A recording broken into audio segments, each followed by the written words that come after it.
شیعہ نو نفرت دی نگاہ نال نہ ویکھے، اس واسطے کہ نبی ہون تو بعد، رسول ہون تو بعد، خلیل ہون تو بعد، امام ہون تو بعد اللہ فرمایا کہ ابراہیم شیعہ نہیں۔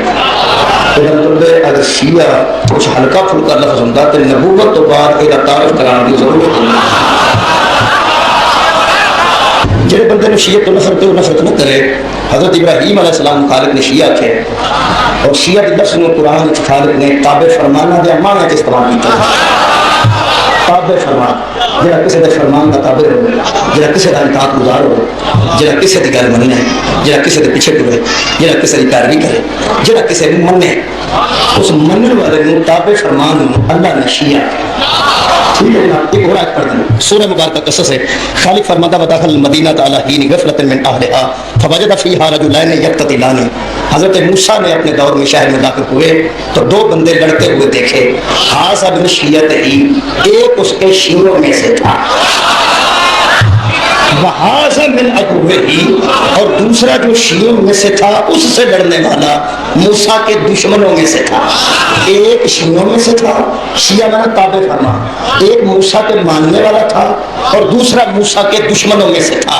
یہ مطلب ہے اللہ کے نزدیک بندے دیا قسم ہی دو نے، یا کوئی نبی دا شیعہ ہوتا ہے، جہاں شیعہ نہ ہوئے نبوت دا دشمن ہوتا ہے۔ اب یہ وہ فرقہ ہے جس نے اسلام کے اندر سب سے پہلے فرقہ واریت پھیلائی ہے، اور آج یہ ہمیں لوگ بتا رہے ہیں کہ قرآن مجید میں ہمارا نام آیا ہوا ہے، اور نکلو ادھر سے، تمہارا کیا کام ہے قرآن مجید کے ساتھ؟ تمہارا تو ایک عقیدہ بھی قرآن سے ثابت نہیں ہوتا ہے، تم تو قرآن مجید کے ایک صفحے کا ٹیسٹ، پہلے صفحے کا ٹیسٹ پاس نہیں کر سکتے ہو۔ قرآن مجید پہلے صفحے میں کہتا ہے ایاک نعبد و ایاک نستعین، انسان اپنے رب سے کہتا ہے کہ اے اللہ میں تیری عبادت کرتا ہوں، کرتا رہوں گا، تجھی سے مدد مانگتا ہوں، مانگتا رہوں گا۔ ان لوگوں نے تو ساری زندگی یا علی مدد کہا ہے، یا حسین مدد کہا ہے، کربلا کی مٹی ان لوگوں نے باعث سے برکت سمجھی ہے، وہاں جا کر یہ پتہ نہیں کون کون سی منتیں مانگتے ہیں، یہ لوگ ہمیں قرآن سکھائیں گے؟ تمہارا قرآن سے کیا تعلق ہے؟ جاؤ ادھر سے۔ اس وقت انسان اپنا عقیدہ قرآن سے ثابت نہ کر سکے نا، تو پھر وہ اپنے فرقے کے نام قرآن سے ثابت کرنا چاہتا ہے۔ پہلے تو میں ایک الزامی بات کروں گا کہ اگر آپ قرآن سے یہ شیعہ کا لفظ لے کر اپنا فرقہ ثابت کرنا چاہتے ہیں نا، تو پھر قرآن میں صرف شیعہ نہیں ہے، قرآن میں فرعون کا بھی نام آیا ہے، ان فرعون و حامان کا بھی نام آیا ہے، قارون کا بھی نام آیا ہے، شیطان کا نام سب سے زیادہ آیا ہے۔ اور دوسری بات یہ ہے کہ اگر قرآن مجید سے نام ثابت ہونے سے انسان کی حقانیت کی دلیل ہے تو پھر قرآن میں یزید کا بھی نام آیا ہے، وَيَزِيدُ اللَّهُ الَّذِينَ اهْتَدَوْا هُدًى، ٹھیک ہے نا؟ اس طرح نہیں ہوا کرتا ہے۔ اب دیکھتے ہیں کہ قرآن مجید میں شیعہ کا لفظ کہاں کہاں استعمال ہوا ہے اور کون کون سے معنی میں استعمال ہوا ہے، کیونکہ ان لوگوں نے جو معنی کیا وہ یہی ہے کہ چونکہ شیعہ کا لفظ ہے تو یہ ہمارا فرقہ، اللہ تعالیٰ بتا رہے ہیں کہ شیعہ حق والے ہیں اور شیعوں میں ہم نے رسول بھیجے ہیں، وہ ساری چیزیں میں بھی آپ کے سامنے رکھتا ہوں۔ قرآن مجید کے اندر جو شیعہ کا لفظ ہے وہ تقریباً 10 جگہ پر استعمال ہوا ہے جو میری معلومات کے مطابق ہیں، اس سے زیادہ بھی ہوگا۔ بہرحال اس لفظ کے جو معنی ہیں وہ مختلف آتے ہیں، کسی جگہ پر اس کا معنی ہوتا ہے پھیلانا، کسی جگہ پر اس کا معنی ہوتا ہے گروہ، کسی جگہ پر اس کا معنی ہوتا ہے بہت سارے گروہ۔ بہرحال اس کے الفاظ اس طرح استعمال ہوتے رہتے ہیں۔ دیکھتے ہیں کہ قرآن مجید میں یہ لفظ کہاں کہاں استعمال ہوا ہے اور کس کس معنی میں استعمال ہوا ہے۔ اگر تو یہ انسان، یہ لوگ جو یہ ذاکر بے وقوف قسم کے بیٹھے ہوئے ہیں، اگر تو یہ اس لفظ سے اپنے فرقے کی حقانیت ثابت کرنا چاہتے ہیں اور یہ کہتے ہیں کہ شیعہ کا ہر جگہ پر وہی معنی ہوتا ہے جو ہمارا یہ فرقہ مراد ہے، تو پھر یہ ایک دو جگہ پر یہ معنی کر سکیں گے، زیادہ جگہوں پر یہ معنی نہیں کر سکیں گے۔ آپ کی سکرین پر آیت شو ہو رہی ہے، اب اس کے اندر اگر ان کی جرت ہے نا تو شیعہ کا معنی شیعہ کر کے دکھائیں۔ اللہ تعالیٰ فرماتے ہیں ثم لننزعن من كل شیعۃ ایہم اشد علی الرحمن عتیا۔ اللہ تعالیٰ فرماتے ہیں کہ پھر ہم ان سارے شیعوں میں سے لوگوں کو نکالیں گے اور نکال کر جہنم میں ڈال دیں گے۔ کرو معنی شیعہ کا شیعہ، ادھر معنی شیعہ کا کرو گے تو سارے شیعہ جہنمی بن رہے ہیں قرآن کی اس آیت سے، تو ادھر معنی ہوگا کہ پھر ہم ان گروہوں میں سے نکالیں گے اور نکال کر ہم جہنم کے اندر ڈالیں گے، پھر ہم دیکھیں گے کہ ان گروہوں میں سے کون ہے جو رحمان پر زیادہ سخت ہے، ٹھیک ہے نا؟ اگر شیعہ کا معنی شیعہ کرو گے تو معنی یہ بنے گا کہ پھر ہم سارے شیعوں میں سے لوگوں کو نکالیں گے اور نکال کر جہنم میں ڈالیں گے اور پھر پوچھیں گے کہ تم میں سے زیادہ سخت رحمان پر کون ہے۔ یہ تو سارے بغرض جو ہے وہ رحمان پر سخت بنے ہوئے ہیں نا۔ دوسری جگہ یہاں پر بھی شیعہ کا معنی شیعہ کر کے دکھاؤ، تم نہیں کر سکو گے۔ اللہ تعالیٰ سورۃ قصص آیت نمبر 4 میں فرماتے ہیں ان فرعون علا فی الارض وجعل اہلها شیعا، فرعون نے زمین میں فساد مچایا، مصر کی زمین مراد ہے، فرعون نے زمین میں فساد مچایا، وجعل اہلها شیعا، اور ان مصریوں کو شیعہ بنا دیا۔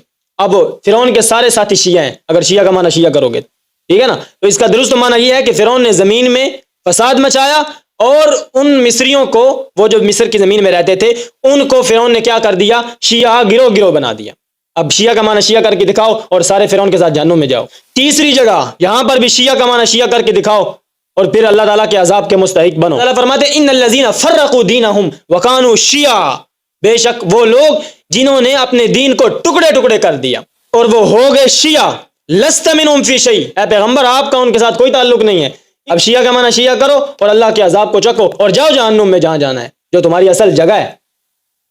چوتھی جگہ یہاں پر بھی شیعہ کا معنی شیعہ کر کے دکھاؤ، سورہ انعام، قل هو القادر على ان يبعث عليكم عذابا من فوقكم او من تحت ارجلكم او يلبسكم شیعا۔ اللہ تعالیٰ فرماتے ہیں پیغمبر اعلان کرو وہ اللہ ہر چیز پر قادر ہے، تم پر عذاب بھیج سکتا ہے اوپر سے، نیچے سے، تمہارے پاؤں کی جانب سے، ایک ہی عذاب ہے، دوسرا یہ بھی کر سکتا ہے او یلبسکم شیعا، یا تمہیں گروہ گروہ میں بانٹ ڈالے۔ شیعہ کا معنی شیعہ کرو اور اللہ کا عذاب چکھو، ٹھیک ہے نا؟ قرآن سے تمہارا کیا تعلق ہے؟ تمہارا قرآن سے لینا دینا کیا ہے؟ قرآن سے ایک عقیدہ تم اپنا نہیں ثابت کر سکتے۔ یا علی مدد تم قرآن سے ثابت نہیں کر سکتے، یا حسین مدد تم قرآن سے ثابت نہیں کر سکتے ہو۔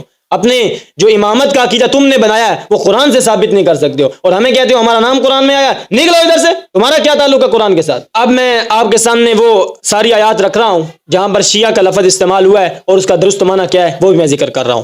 پہلی سورۃ انعام آیت نمبر 65 کے اندر قل هو القادر على ان يبعث عليكم عذابا من فوقكم او من تحت ارجلكم او يلبسكم شيعا، پچھلی آیت کا ترجمہ ہو گیا ہے۔ اللہ تعالیٰ فرماتے ہیں کہ یہ بھی میں تمہیں عذاب دے سکتا ہوں کہ میں تمہیں ٹکڑے ٹکڑے کر ڈالوں، تمہیں گروہوں گروہوں میں بانٹ ڈالوں اور تمہاری جو ساری طاقت کھیر دوں۔ تو یہاں پر شیعہ کا لفظ استعمال ہوا ہے۔ دوسری آیت آپ کی سکرین پر شو ہو رہی ہے، سورہ انعام آیت نمبر 159۔ اللہ تعالیٰ فرماتے ہیں ان الذین فرقوا دینہم وکانوا شیعا، بے شک وہ لوگ جنہوں نے اپنے دین کو ٹکڑے ٹکڑے کر دیا اور وہ ہو گئے گروہ گروہ، اور وہ ہو گئے گروہ گروہ، یعنی گروہ گروہ بن گئے۔ اللہ تعالیٰ فرماتے ہیں لست منہم فی شیء، اے پیغمبر آپ کا ان کے ساتھ کوئی تعلق نہیں ہے۔ یہ آپ کی سکرین پر آیت شو ہو رہی ہے، وَلَقَدْ أَرْسَلْنَا مِن قَبْلِكَ فِي الشِّيَعِ الْأَوَّلِينَ، ہم نے بھیجا ہے آپ سے پہلے بھی رسولوں کو پہلے گروہوں کے اندر، پہلی قوموں کے اندر۔ اب اگر کوئی شیعہ ہوگا تو وہ یہ معنی کرے گا کہ اے پیغمبر ہم نے آپ سے پہلے بھی بہت سارے رسول شیعوں میں بھیجے ہیں، ٹھیک ہے نا؟ سورہ النور آیت نمبر 19۔ اب اس آیت کے اندر شیعہ کا لفظ استعمال ہوا ہے پھیلانے کے لیے، اشاعت کے لیے، جس کو ہم کہتے ہیں کہ ایک چیز کو عام کر دینا۔ ان الذین یحبون ان تشیع الفاحشہ، بے شک وہ لوگ جو پسند کرتے ہیں کہ پھیلائیں الفاحشہ، گندی باتیں، گندی چیزوں کو پھیلائیں، فحاشی کو پھیلائیں، لہم عذاب علیم، ان کے لیے دردناک عذاب ہے۔ اب یہاں پر شیعہ کا لفظ استعمال ہوا ہے پھیلانے کے لیے، اشاعت کے لیے۔ پانچویں جگہ یہ آپ کی سکرین پر آیت شو ہو رہی ہے، سورۃ قصص آیت نمبر 4۔ اللہ تعالیٰ فرماتے ہیں ان فرعون علا فی الارض وجعل اہلہا شیعا، بے شک فرعون نے مصر کی زمین میں فساد کیا اور مصریوں کو شیعہ گروہ گروہ بنا کر رکھ دیا۔ اب کوئی شیعہ ہوگا تو وہ معنی کرے گا مصریوں کو شیعہ کر دیا، ہاں معنی کرو، پھر جاؤ فرعونی بن جاؤ۔ چھٹی جگہ پر سورہ قصص آیت نمبر 15، ودخل المدینۃ علی حین غفلۃ من اہلہا فوجد فیہا رجلین یقتتلان ھذا من شیعتی وھذا من عدوی۔ تو حضرت موسیٰ جس وقت غفلت کے وقت نکلے، شہر میں نکلے، تو انہوں نے دو لوگوں کو دیکھا وہ آپس میں جھگڑا کر رہے تھے۔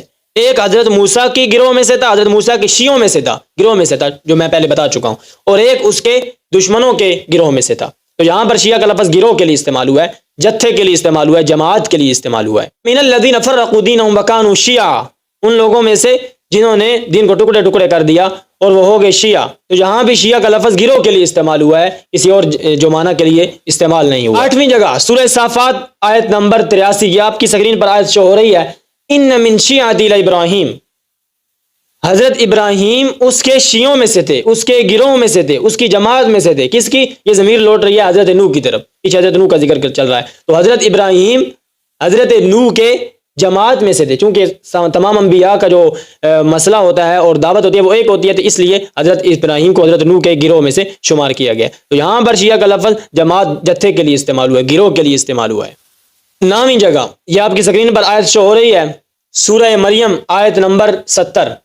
فرمایا ثم لننزعن من کل شیعۃ ایہم اشد علی الرحمن عتیہ، پھر ہم الگ کریں گے ہر گروہ میں سے ان لوگوں کو اور دیکھیں گے کہ رحمان پر کون زیادہ سخت ہے۔ یہاں پر گروہ کے لیے شیعہ کا لفظ استعمال ہوا ہے۔ تو عرض میں یہ کر رہا ہوں کہ اگر شیعہ کا معنی یہ اپنا والا فرقہ ہی آپ نے مراد لینا ہے نا، تو پھر ہر جگہ پر مراد لیں، ایک جگہ پر مراد نہیں لینا، ہر جگہ پر کیونکہ یہ شیعہ کا لفظ استعمال ہو رہا ہے تو پھر آپ لے لیں کہ یہ ہمارا فرقہ ہے اور پھر فرعون کے ساتھی بھی بن جاؤ, عذاب علیم بھی چکھو اور اللہ کے دین کو ٹکڑے ٹکڑے کرنے والا بھی بن جاؤ. ٹھیک ہے, ہمیں تو کوئی مسئلہ نہیں ہے.